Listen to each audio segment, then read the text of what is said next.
Bonjour à toutes et à tous, on va pas s'étaler sur l'intro, donc vous allez bien, tout ça, parce qu'aujourd'hui on a du boulot, je peux vous le dire. On va voir la douleur thoracique aux urgences. Ça, c'est l'un des plus gros morceaux, donc la vidéo risque de durer longtemps.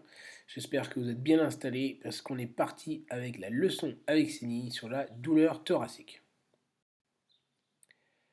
Alors, la douleur thoracique, je viens de vous le dire, c'est une pathologie qui est extrêmement fréquente. C'est un motif de consultation aux urgences, dont les étiologies, donc les causes, peuvent être potentiellement graves, très graves.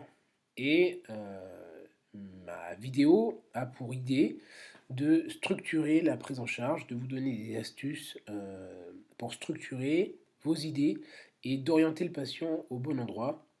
Le but, c'est d'être simple et caricatural parce que bien souvent, les douleurs, elles sont décrites dans les bouquins de manière typique, et dans la vraie vie, les patients ne sont pas du tout comme dans les livres. Alors ça, c'est pas pratique pour le médecin, mais l'idée, pour l'instant, c'est d'être euh, caricatural, d'accord?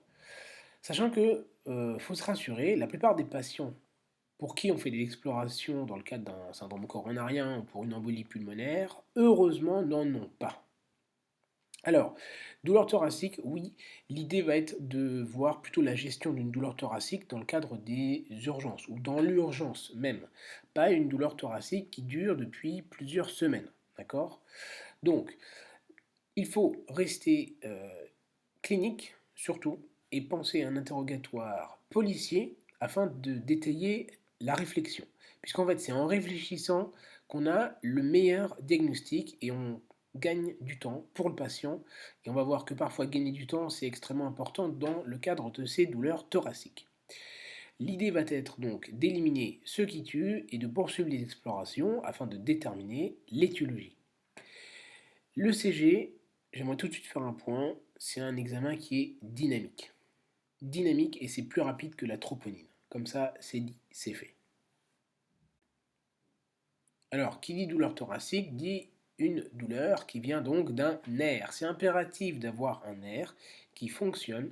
Et si je dis ça, c'est bien parce que le diabétique, par exemple, a une neuropathie qui l'empêche de déclarer des douleurs thoraciques et des douleurs partout dans le corps, en fait. Donc, en gros, tout fait mal, hein, sauf le poumon, puisque le poumon en lui-même ne fait pas mal. Ce qui fait mal dans le poumon, c'est la plèvre. Donc, on ne peut pas dire que la pneumopathie est douloureuse. Ce qui est douloureux dans la pneumopathie, c'est l'irritation pleurale, qui est liée avec l'infection. Alors là, ce topo là va se découper en plusieurs points. On va voir les étiologies, un peu en détail, mais que avant de réfléchir à l'étiologie, il faut éliminer la détresse vitale. Une fois qu'on aura les étiologies en tête, on va voir quels examens à mettre en place, et puis rapidement à la fin, les autres étiologies de douleurs thoraciques.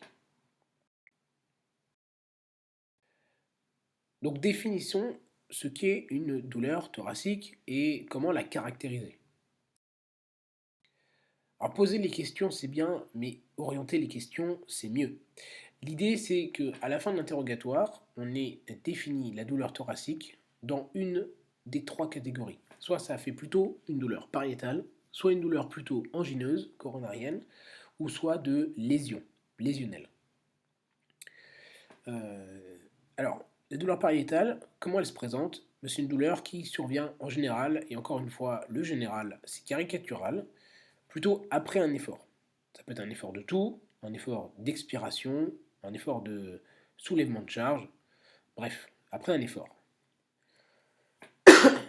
Il peut y avoir une gêne inspiratoire et il peut y avoir une palpation qui est douloureuse et localisée. Parce qu'une palpation qui fait mal partout, ça ne veut rien dire. J'ai mis le rapport de vraisemblance pour vous rappeler que c'est quand même intéressant d'avoir cette palpation localisée qui est douloureuse pour éliminer une douleur d'origine coronarienne. Alors c'est un rapport de vraisemblance à moins 0,3, ce qui n'est pas négligeable, hein. Je vous rappelle, un signe clinique est intéressant pour orienter quand c'est supérieur à 2 et pour éliminer ou pour ne pas orienter vers quand c'est inférieur à 0,5. Cette douleur, elle fluctue. plutôt à la toux ou à la position. Deuxièmement, donc la douleur plutôt coronarienne, angineuse, elle survient après un effort et c'est soulagé par le repos. Elle est plutôt oppressive, elle irradie dans le bras, dans la mâchoire, donc quelque chose qui est un peu lourd dans le thorax. Et on a un patient qui présente des facteurs de risque cardiovasculaires. Mais attention, les facteurs de risque cardiovasculaires, ça ne veut pas dire coronarien. En fait, ce que ça veut dire, c'est qu'on met ça dans le dossier sur le plan médico-légal. C'est un peu caricatural ce que je dis, mais sincèrement, avec les études, on se rend compte que le rapport de vraisemblance n'est pas ouf avec les facteurs de risque cardiovasculaire. Donc c'est peu discriminant. En fait, ils servent surtout au niveau médico-légal. Euh, Même si ça nous permet de nous orienter un petit peu. Donc je vous ai dit, la douleur coronarienne, elle est plutôt continue et soulagée par le repos. Et enfin, troisièmement, si c'est plutôt une lésion d'organes, lésionnelle on va dire, c'est une douleur qui survient indépendamment de l'effort, ça peut être au repos, qui est très violente, qui déchire, qui irradie. Euh, Ça peut être lié à des vomissements. On peut trouver un déficit neurologique à l'examen clinique, et c'est une douleur qui est difficilement soulagée. Je vous ai parlé des facteurs de risque cardiovasculaire. Là, j'en entends plein qui vont se lever et sortir les grands chevaux. Mais effectivement, vous pourrez regarder avec quelques études. C'est plutôt les facteurs de la coagulopathie qu'il faudra rechercher pour une embolie pulmonaire.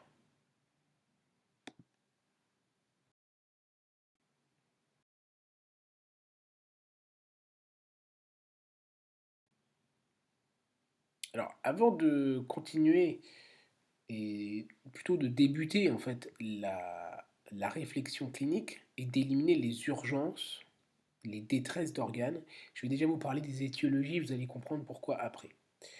Alors on nomme souvent le moyen mémotechnique pied pour se rappeler de péricardite, le I pour infarctus, le E pour embolie pulmonaire et enfin le D pour dissection.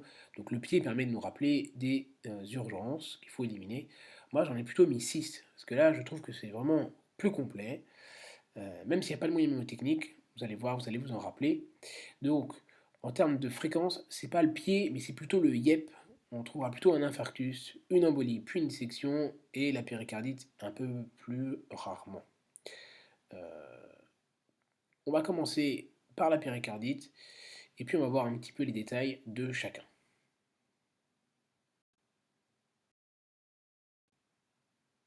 Alors la péricardite,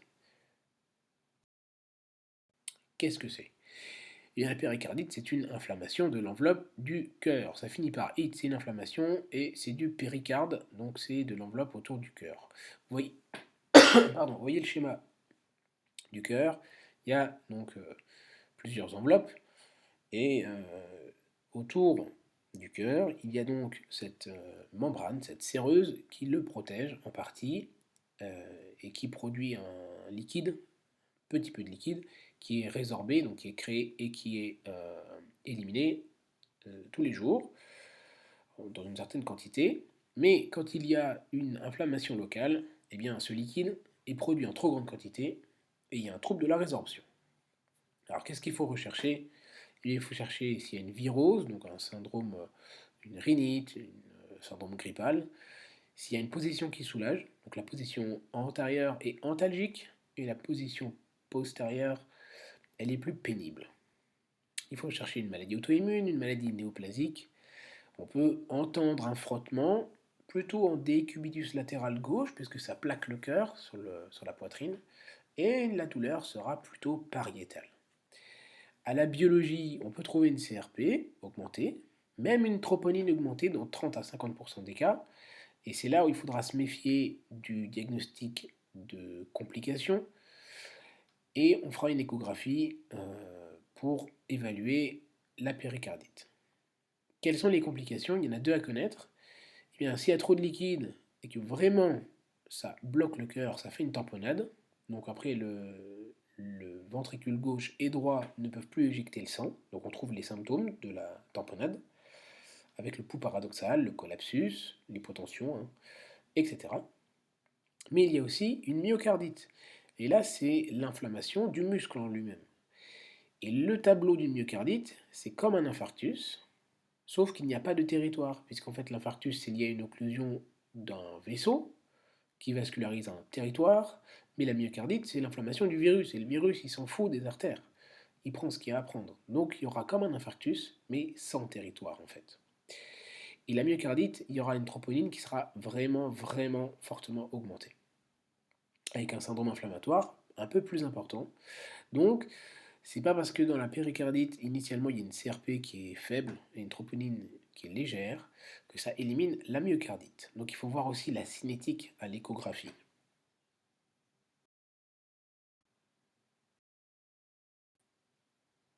Le syndrome coronarien aigu. Alors là, c'est un très gros morceau de la médecine. Euh, on va essayer d'être un peu concis là-dedans. Alors, le syndrome coronarien, et j'ai pas mis infarctus exprès, vous allez voir pourquoi. Le syndrome coronarien, ça regroupe plusieurs entités, mais globalement, c'est surtout un déséquilibre d'oxygène en fait, du muscle cardiaque, et le risque, c'est que la cellule meure. Donc il y a un risque de mort cardiomyocitaire. La présentation clinique d'un syndrome coronarien, c'est plutôt une douleur angineuse, comme on l'a caractérisé, avec, à regarder et à éliminer, des sueurs. À l'électrocardiogramme, eh bien, il faudra voir s'il y a un sus-décalage ou s'il y a un sous-décalage, et parfois on verra rien. C'est ce qu'on va développer un tout petit peu. Et la troponine peut être utile, on va le voir, vous allez me dire peu, elle l'est toujours, oui et non. Si on a un infarctus avec un sus-décalage du segment ST, à ce moment-là, la troponine est totalement inutile pour prendre en charge le patient.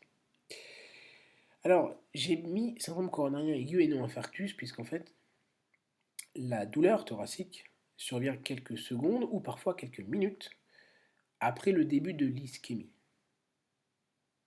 Et c'est pas parce qu'il y a un déficit d'oxygène qu'il y a forcément infarctus, donc mort de la cellule. Il faut bien faire la différence entre tout ça. L'électrocardiogramme est primordial, certes, mais c'est pas parce qu'il est normal que ça élimine le diagnostic. Je vous ai dit, un ECG, c'est dynamique. Alors voyons tout d'abord le plus simple,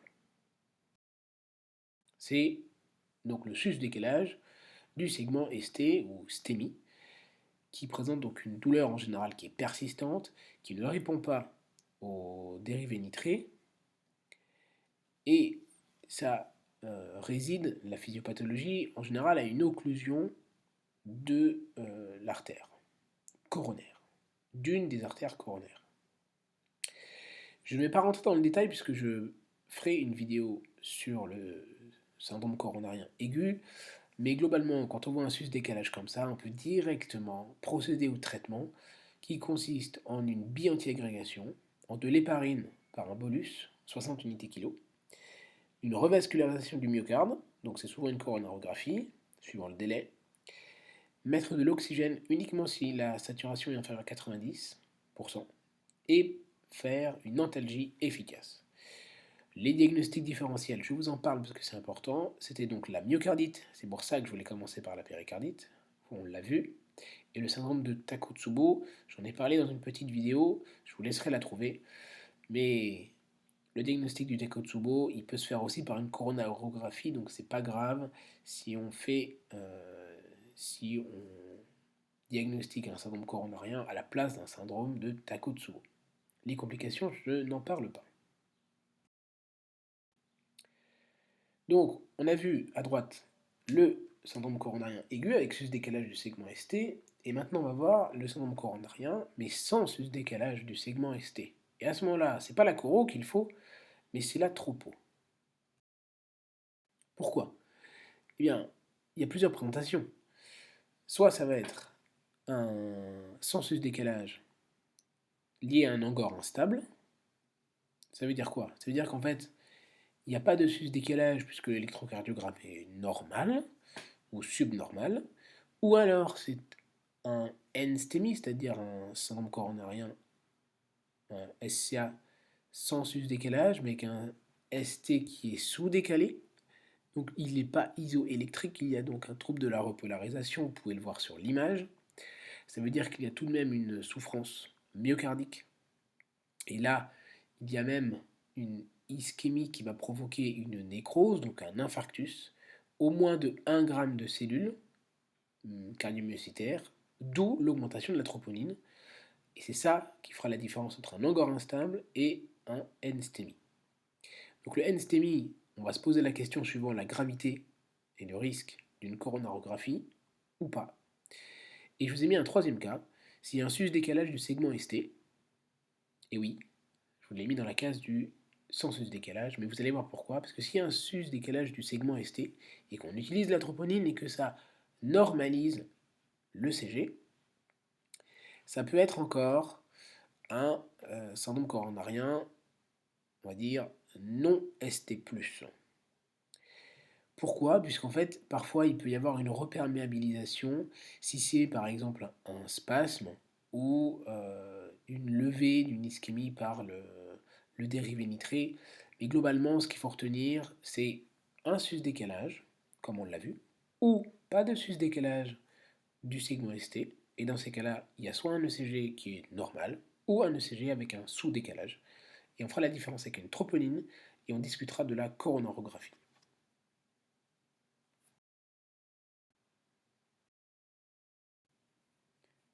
Maintenant, on va voir l'embolie pulmonaire. Alors, l'embolie pulmonaire, c'est une obstruction de la lumière d'une artère pulmonaire. Qu'est-ce que le patient peut présenter? Soit un collapsus, donc à ce moment-là, c'est le tableau plutôt de choc, avec une hypotension, etc. Ou une simple dyspnée, donc un essoufflement, ou alors une douleur, mais la douleur sera plutôt pariétale. Ça, c'est dans les formes caricaturales. Il faudra rechercher une coagulopathie, c'est primordial. Ça, par contre, c'est pas comme les facteurs de risque cardiovasculaire, c'est important, puisque les patients qui prennent une pilule, le tabac, une néoplasie sous-jacente, un voyage long et un alitement ou une chirurgie récente avec un alitement sont des gros facteurs de risque de présenter une embolie pulmonaire. À l'ECG, on pourra avoir un S1Q3, donc c'est une onde S en D1, et le Q3, c'est une onde Q en D3. Ça, c'est plutôt un trouble de la conduction qui est lié à une surcharge du ventricule droit. Donc, ce sont un peu des signes de gravité. Les signes ECG veulent signifier qu'il y a un retentissement cardiaque de l'embolie pulmonaire. Donc, c'est toujours plus grave que s'il n'y avait pas ces signes-là. On va sceller des dédimères dans les formes bénignes. Et il faudra aussi coter la gravité avec la troponine et le BNP dans les formes graves.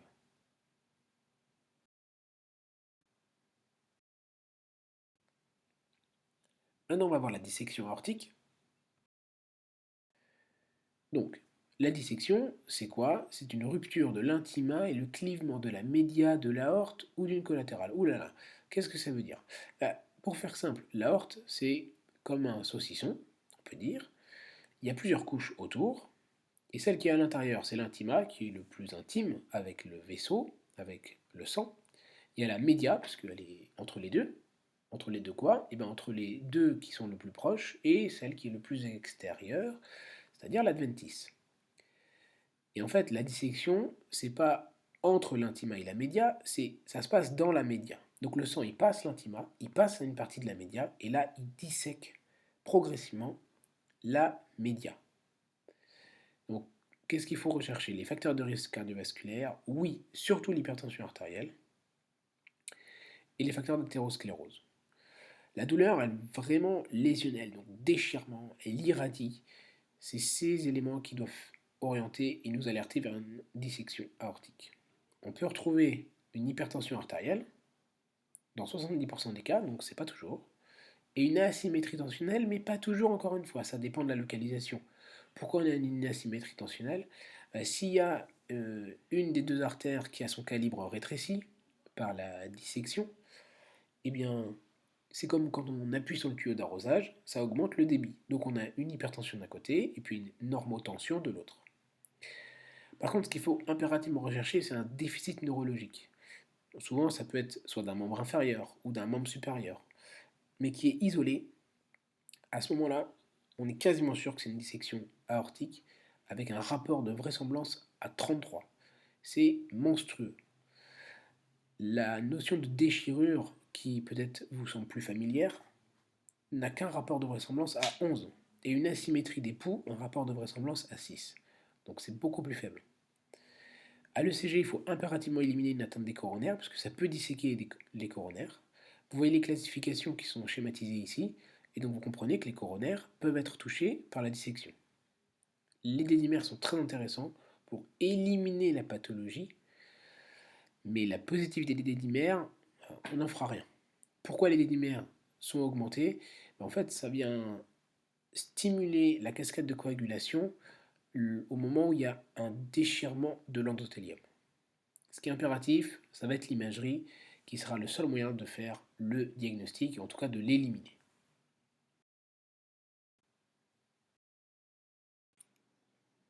On va donc voir le pneumothorax. Le pneumothorax, c'est donc l'irruption d'air entre les deux plèvres pulmonaires. Il y a donc la plèvre pariétale qui est accrochée à la paroi thoracique et la plèvre viscérale qui est contre le poumon directement. Et pour les plus assidus au niveau anatomique, vous verrez que le poumon gauche sur l'image est faux puisqu'il y a 3 lobes, alors qu'en réalité il n'y en a que 2. Bref, donc le pneumothorax, cette irruption d'air entre les deux plèvres, va être provoquée plutôt lors d'un effort à glotte fermée chez des patients de grande taille qui peuvent être tabagiques. La douleur est décrite plutôt comme étant une douleur pariétale, majorée à la respiration et au mouvement, avec parfois des signes de CG qui montrent une compression, des signes compressifs, on verra à quoi ça correspond. Enfin, s'il est compressif, pardon, le pneumothorax, on peut avoir des signes, donc plutôt microvoltage, voire alternance des QRS, mais dans les cas de pneumothorax complet, plutôt gauche, hein, et l'imagerie permettra le diagnostic.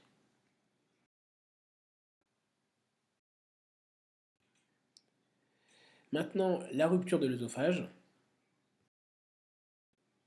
Rapidement, qu'est-ce que c'est?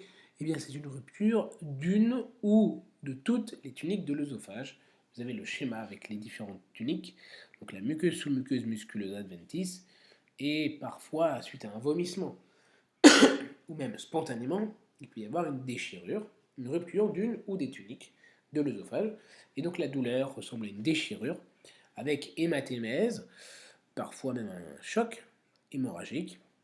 S'il y a une rupture de toutes les tuniques, il peut y avoir aussi un pneumomédiastin, pour ceux qui connaissent plus la sémiologie, avec des crépitants au niveau de la palpation du thorax.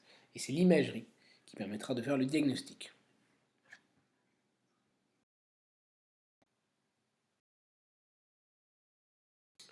Nous revenons donc au principe de ce topo qui est d'organiser la réflexion, mais avant de détailler le diagnostic, il faut éliminer la détresse vitale, qui peut être respiratoire, circulatoire ou neurologique.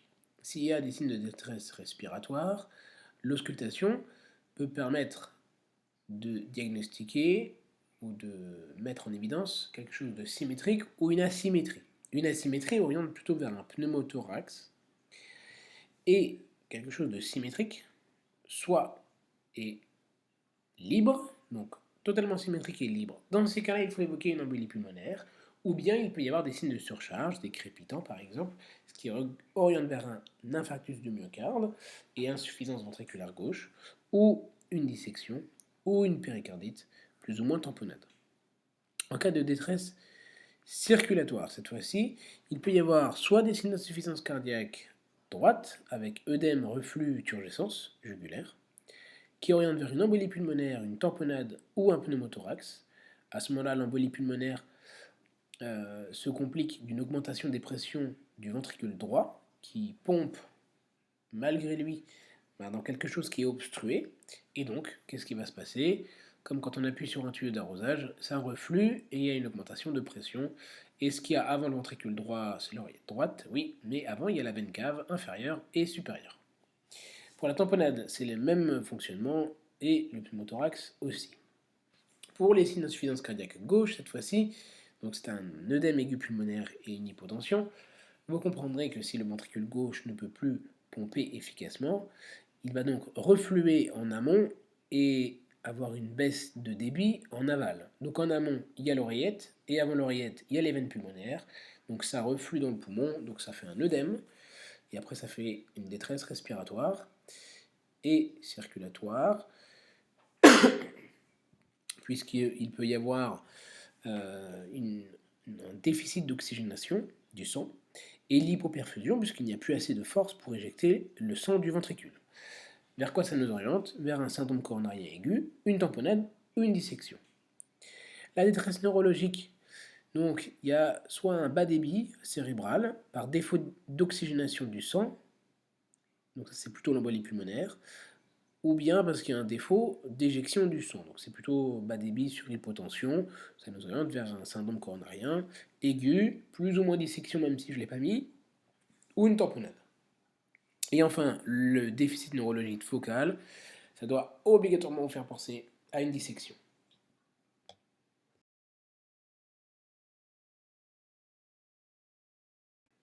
Maintenant, on va voir les examens complémentaires, qui sont au nombre de 3. Il y a l'électrocardiogramme, on va essayer d'être succinct, parce qu'on pourrait en parler des heures, l'imagerie et le bilan biologique.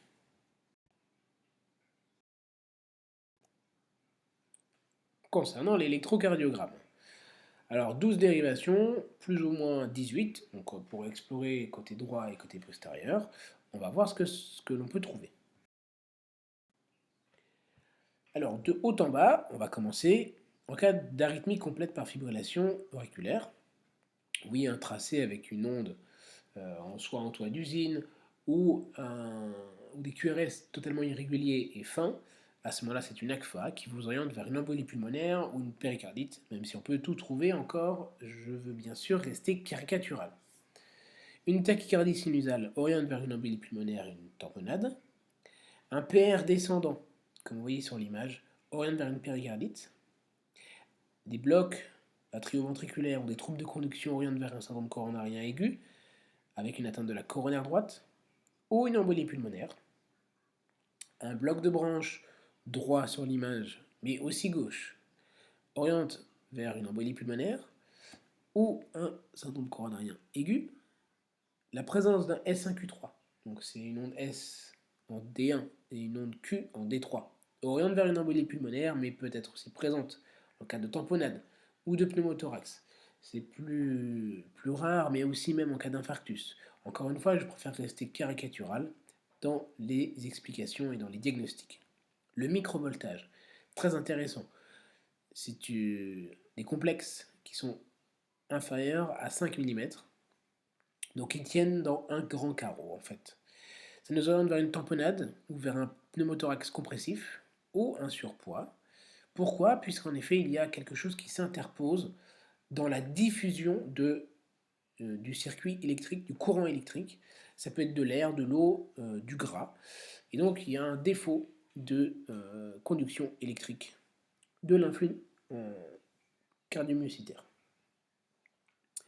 Les troubles de la polarisation du ST, évidemment le syndrome coronarien aigu, mais pensez aussi à la dissection aortique, à la péricardite. Et en cas d'alternance électrique, eh bien, il faut évoquer une tamponnade et un pneumothorax compressif aussi. Quel est le mécanisme cette fois-ci? Eh bien, le cœur balance donc du jus, et quand il balance un coup, il va venir se propulser dans un autre axe, et à chaque contraction, il change d'axe, et c'est ce qui provoque, l'alternance électrique.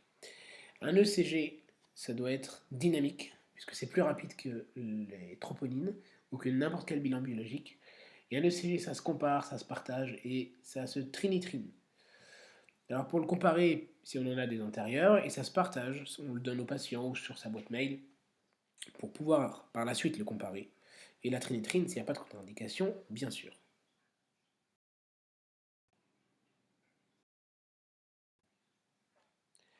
Faisons le point sur l'imagerie. Je vais évoquer avec vous la radiographie, le scanner injecté, mais je ne vais pas développer l'échographie cardiaque, puisqu'elle est, à mon sens, le deuxième stéthoscope de l'urgentiste, et donc n'a pas sa place dans l'examen complémentaire, mais doit être un examen presque systématique pour une douleur thoracique, même si c'est impossible dans la conjoncture actuelle des urgences. La radiographie, elle peut être normale. Radio normale et douleur thoracique, embolie pulmonaire jusqu'à preuve du contraire.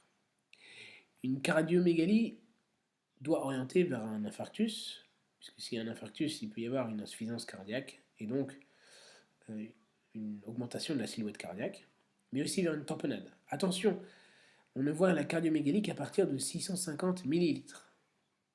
Donc il faut quand même une grosse tamponnade. Une surcharge pulmonaire symétrique oriente vers soit un infarctus, soit une dissection aortique, ou une tamponnade. Et il faut regarder le bouton aortique, qu'on peut bien voir sur l'image du pneumothorax à gauche de l'écran, et ça oriente vers une dissection aortique, même si ça peut être simplement un anévrisme. Ensuite, le parenchyme pulmonaire, ça nous permet d'explorer, il n'y a pas un pneumothorax, comme sur la radiographie à gauche de l'écran. Enfin, le scanner injecté et l'imagerie de référence pour l'embolie pulmonaire et la dissection, même si on peut faire aussi les diagnostics de péricardite, puisque des fois c'est plus facile d'avoir un scanner que de demander une échographie au cardiologue.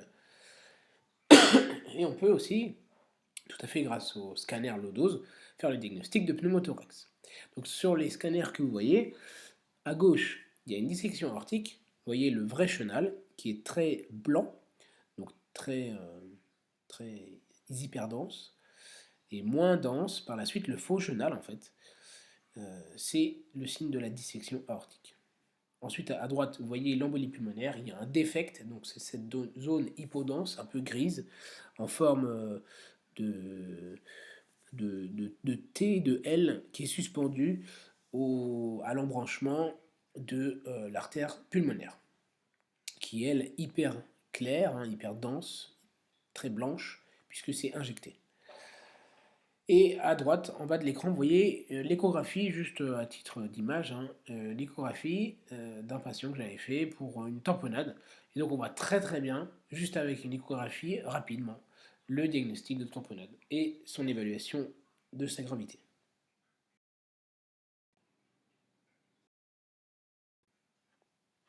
Maintenant, on va voir les bilans biologiques.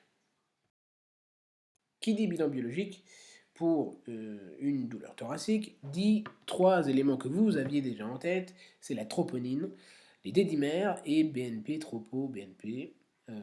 J'en rajoute un quatrième, NFS-CRP. On va faire le point. Tout d'abord la troponine, donc c'est une protéine qui se trouve dans le muscle cardiaque, qui en cas de nécrose, ça va libérer le contenu du muscle et donc de la troponine. Ça apparaît à partir de 1 g de nécrose. Et d'après les dernières recommandations de l'ESC, on peut faire un cycle de troponine à partir de 1 heure. Mais il faut 1 heure, c'est-à-dire à 65 minutes, ça va, à 58, ça ne va pas. Et ça permet d'orienter, selon le delta entre les deux mesures, ou non, vers un syndrome coronarien aigu. Ça peut nous orienter aussi vers une myopéricardite, et c'est très important de doser la troponine, comme les BNP on le verra après, pour la gradation de l'embolie pulmonaire à haut risque. J'en viens donc au BNP, justement, qui est utile, ou le NT-proBNP, pour la gradation de l'embolie pulmonaire à haut risque, et aussi voir si l'infarctus est compliqué d'un OAP, même si on l'aura vu cliniquement. Je termine volontairement par les D-dimères, pour vous dire deux choses, c'est que ça permet d'éliminer des diagnostics. Si en cas d'embolie pulmonaire à bas risque, vous pensez qu'il y a peut-être une embolie pulmonaire, mais dans ce cas-là, il y a peu de chances. On peut faire des D-dimères pour l'éliminer. Ça permet de l'éliminer en dessous du seuil. Parce qu'en fait, une embolie pulmonaire peut présenter des D-dimères négatifs, même si c'est relativement rare.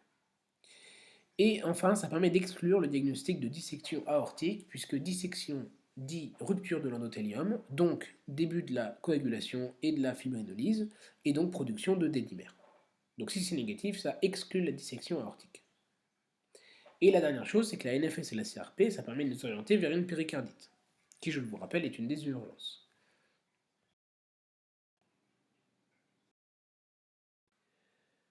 Alors on a fait le tour sur la douleur thoracique, la caractériser, est-ce que c'est pariétal, est-ce que c'est coronarien, est-ce que ça évoque plutôt une déchirure? Ok. Ensuite, on a caractérisé chacune des urgences, les 4 urgences cardiologiques et 2 autres urgences extra-cardiologiques. Avant cela, je vous le rappelle, on élimine la détresse vitale, on a vu les examens complémentaires. Maintenant, voyons quelles sont les autres douleurs possibles euh, qui sont des étiologies de douleurs thoraciques. Allons-y. Alors les autres douleurs, ça va faire par organe. Pour le poumon, ça peut être un épanchement pleural. Ça ressemble un peu à un pneumothorax, puisqu'on ne va pas entendre d'un côté, mais par contre, euh, on pourra percuter pour faire la différence entre les deux. L'imagerie va fortement nous aider, et si c'est purulent, par exemple, on aura de la température. Si on a une insuffisance cardiaque, ça peut nous orienter. Bref, il y a d'autres arguments pour nous orienter vers un épanchement pleural. En cas de pneumopathie, il y a de la fièvre, il y a une auscultation qui nous oriente, et effectivement, la plèvre peut être très douloureuse, et c'est surtout une douleur qui est pariétale. L'œsophage peut faire mal avec cette brûlure rétrosternale typique du reflux gastro-œsophagien ou d'une œsophagite. C'est l'examen et l'interrogatoire qui vont nous orienter. Ensuite, le spasme de l'œsophage, avec ces douleurs qui peuvent mimer un infarctus ou un syndrome coronarien en tout cas, et qui peut même passer à l'aide de la trinitrine. C'est pour ça que j'ai mis un astérix, et c'est important que vous le sachiez, le spasme de l'œsophage peut tout à fait passer sous trinitrine, comme une douleur coronarienne d'ailleurs. C'est pour ça que la trinitrine, c'est pas utile, enfin c'est peu utile pour le diagnostic du syndrome coronarien quand ça diminue la douleur, mais c'est utile quand ça modifie le CG. C'est le CG et la trinitrine qui sont importants. Ensuite, la dysphagie, encore une fois, étiologie œsophagienne. Les étiologies pariétales et musculaires avec le syndrome de Tietz, donc c'est palpation costale qui est douloureuse. Les lésions osseuses, musculaires peuvent provoquer des douleurs thoraciques. Les étiologies neurologiques, il faut palper le rachis pour un tassement ou une fracture et regarder, voir le thorax, la peau pour le zona. Les étiologies abdominales, enfin, peuvent se présenter avec une douleur épigastrique, thoracique basse et parfois miment véritablement un infarctus. Donc il faut se méfier aussi des présentations un peu atypiques abdominales, de la lithiase vésiculaire, de l'ulcère gastro-duodénal, de la pancréatite et aussi de l'appendicite sous-hépatique, même si ces diagnostics sont plus anecdotiques. Et je terminerai avec des rimes, c'est merveilleux. Alors on a fait le tour sur la douleur thoracique, la caractériser, est-ce que c'est pariétal, est-ce que c'est coronarien, est-ce que ça évoque plutôt une déchirure? Ok. Ensuite, on a caractérisé chacune des urgences, les 4 urgences cardiologiques et 2 autres urgences extra-cardiologiques. Avant cela, je vous le rappelle, on élimine la détresse vitale, on a vu les examens complémentaires. Maintenant, voyons quelles sont les autres douleurs possibles qui sont des étiologies de douleurs thoraciques. Donc, à la fin de ce topo, qui aura duré presque 40 minutes, j'espère que cela vous aura plu et vous aura permis d'éclaircir un peu votre cheminement de pensée pour la gestion de douleurs thoraciques aux urgences. Si c'était le cas, n'hésitez pas à vous abonner, ça motive énormément. Cliquez sur la cloche de notification pour ne pas rater les prochaines vidéos. Mettez un pouce bleu, c'est très encourageant encore une fois. Et moi, il ne me reste plus qu'à vous dire de prendre soin de vous et de vos patients, bien sûr.